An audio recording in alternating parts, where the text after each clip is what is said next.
We're on our way to find an apartment. 2 for 2 strikeouts. Not so great. I think we've been to 7 or 8 realtors today. Said no dogs, no dogs, no dogs. What's up, guys? It's Josh and Vicky. We just moved to Seoul, South Korea 3 months ago from Valencia, Spain. So in this video, we're gonna be sharing some tips, some tricks, everything you need to know to rent your apartment right here in Seoul. There are lots of frustrations and you definitely need to know about them. Also, stick around to the end because we're gonna be sharing what our apartment's like, how much we pay, and where we live. So we've lived in many different places, including Los Angeles, Denver, Columbus, Ohio, and Valencia, Spain, but nothing compared to renting process in Seoul. I was born and grew up in Seoul, but until I moved to the US in 2012, I lived with my parents. So this whole process is completely new to me too. In order to talk about the renting process here in Korea, there are 2 major things you need to know about. That's jeonse and wolse. Korean heart. Right. Let's talk about jeonse system. Jeonse is a system that you give very large lump sum amount of money to a landlord, typically about 2-year contract. Other than that large lump sum, you don't pay anything else for 2 years. Sounds pretty good, right? The catch is the large lump sum is really large. We're talking minimum of 100,000 US dollars goes up to 300, 400, 500,000. That is a lot of money. Most of people don't have that kind of money in the bank account. I know I don't. So they go to the bank and get a loan. Now, what a lot of people think is that the interest that you'll be paying for that loan is most likely going to be lower than the monthly rent you're going to be paying with the Warsaw system that we're going to talk about in a minute. Now, after 2 years, you're going to get that large lump sum back from the landlord or the next tenant. Okay, wolse is something you guys are much more used to. Kind of like in the US where you put your first and last month's rent down. Here, you're going to put down a large lump sum of money and then you're going to have a payment every month. Okay, typically those large lump sums of money start off around 5 million won or $5,000, but they can go all the way up to $100,000 or 100 million won. At the end of the 2-month contract, you're going to get that deposit money back. Now, typically, the more money you put down for your security deposit, your rent can be incrementally decreased. So, I hope that helps explain the wolse system. All right, now you know the renting systems in Korea. Let's talk about our different types of housing. So first option is apartment. It's like a complex with huge high-rise building as you can see behind me. But it comes with a lot of amenities. They have a beautiful garden. They have color-changing rivers. They have majestic waterfalls. It even comes with wildlife. Watch out! Shops and restaurants and cafe, playground, daycare, you name it. So it is a preferred way of living for a lot of Koreans, but they will only have a jeonse options, rarely wolse, and if it is wolse, it's going to be very expensive. And even jeonse, as you can imagine, it does come with a high price tag unless you purchase it. So the second type of housing we want to talk about are villas. Some are old and some are new, but typically these types of apartments are going to have around 8 to 12 different units inside the building. The third option is office style. The office style is kind of like a multi-purpose building. They have a commercial unit and also residential. They're typically new and nice, and they're conveniently located close to a lot of public transportation and very busy area. But the units are usually studios, so they're very small. But they also will have a lot of wolse options. So if you're single, don't mind a tiny space, this might be a good option for you.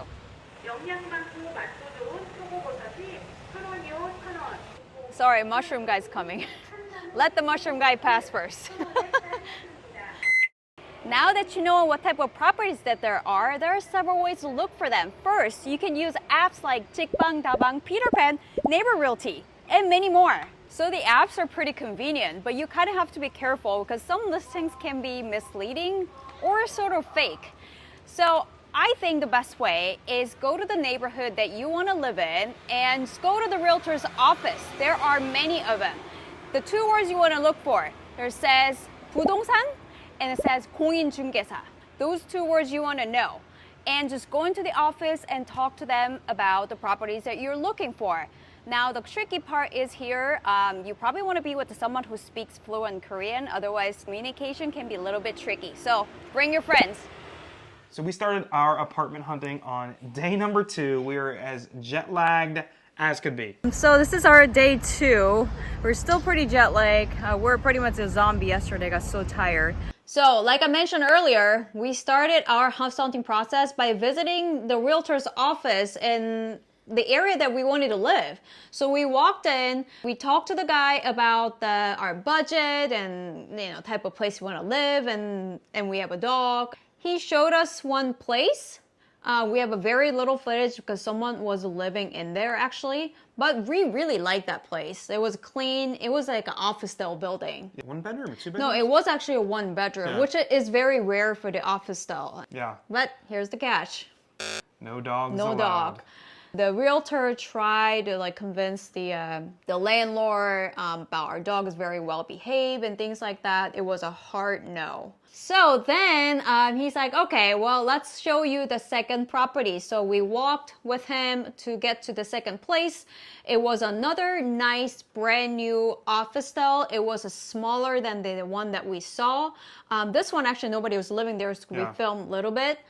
It had loft, right? It has like a really kind of like steep, narrow stairs and stuff like that, but it was nice. Our realtor asked, is it okay if they bring a dog? Nope. No.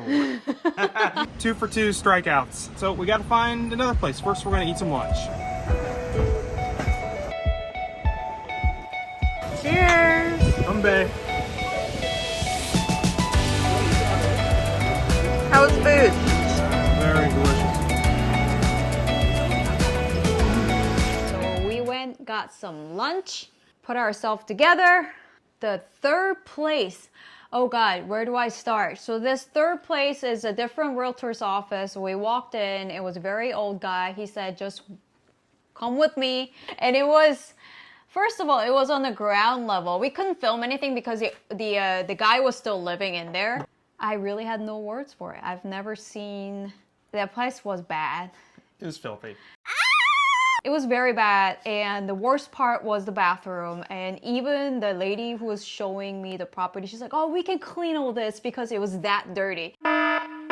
So I was like, okay, that was no. That was a hard no from us. Hard no from us.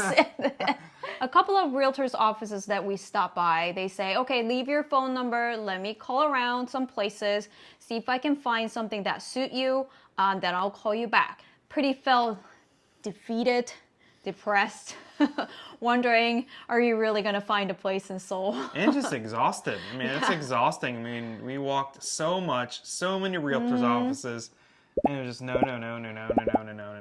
And then there's always hope. I think we've been to 7 or 8 realtors today. We just got a call back on a hot lead. Fingers crossed.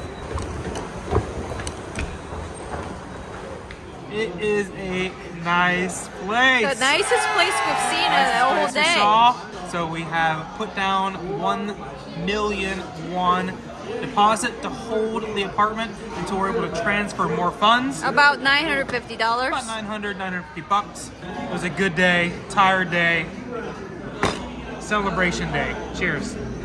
And everything happened in about an hour.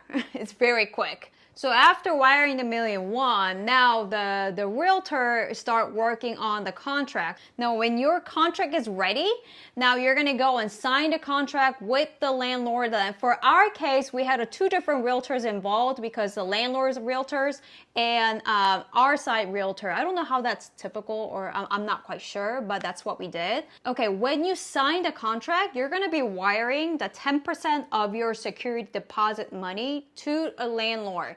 In our case, our security deposit was 30 million won. So since we already wired 1,000,000 won, we had another 2 million won left, and that's what we wired to a landlord. The one thing you want to make sure is there is a document called the 등기부 등본. It's kind of like it shows that whether a landlord has any large debt or anything, lean against the property type of thing. So that way, you feel comfortable when you give that large lump sum to a landlord. Welcome to day 6 here in Korea. We are about to sign our big lease, sign their names on the dotted line for our apartment, and we couldn't be happier. So. All right, we have signed the contract. So it was easy process. Owner was really nice. We had 2 real estate agents, thoroughly explained everything. So it was great. So now we're just waiting for the date of moving in. And that's the time we're going to be paying the rest of our deposit money. So let's go celebrate. So we live in Songpa-gu. It's a beautiful gu just south of the Han River where the magnificent Lotte World Tower is. We love it here. It's super clean. It's super nice. Hometown. Our hometown. She actually grew up right around the corner from where we live now. We love it. So as far as dollars go, our monthly rent for this apartment is 1.6 million won. And of course, we put down 30 million won as our security deposit, which we will get back at the end of our 2-year lease. Yeah, I think it's we have a 2-bedroom and 1 bathroom. I think it's reasonable price for a very good location. Yeah, I mean, it's brand new. We love it. So they welcome Hodu. Yeah, and they let Hodu in. So honestly, we didn't have many choices. So we would love to share our apartment with you so you can see what it looks like inside. You're not welcome to come over. Please don't find us. But you may be able to see that video pop up here. If not, you'll see another awesome Seoul video. Hope to see you on the next one. 안녕.